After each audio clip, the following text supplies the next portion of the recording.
दोस्तों, नमस्कार, प्रणाम। आई होप आप लोग अच्छे होंगे, स्वस्थ होंगे, मस्त होंगे। मैं भी ठीक हूँ। मैं आप लोगों को एक गाना सुनाने जा रही हूँ जो दूल्हा वापस आता है शादी करके अपने घर पे, तो दूल्हा के माँ पूछती है, तो सुनिए।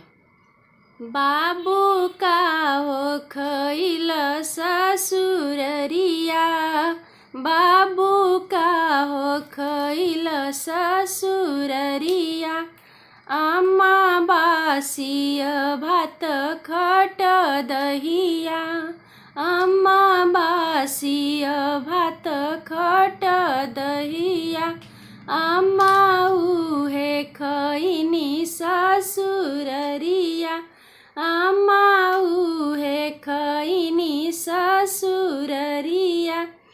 बाबू चाची पूछली एक बतिया, बाबू चाची पूछली एक बतिया, बाबू का हो खइल ससुररिया, बाबू का हो खइल ससुररिया।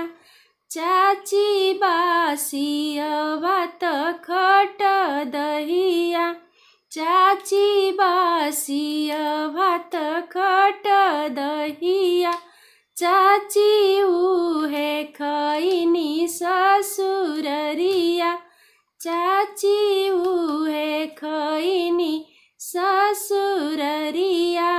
बाबू का हो खइल ससुररिया, बाबू दीदी पूछली एक बतिया, बाबू दीदी पूछली एक बतिया, बाबू भाभी पूछली एक बतिया, बाबू का हो खइल ससुररिया, बाबू का हो खइल ससुररिया।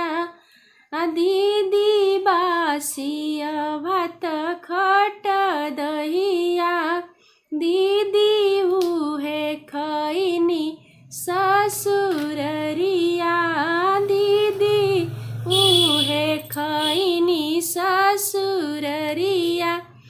भाभी बासिय भात खट दहिया, भाभी उहे खइनी ससुररिया,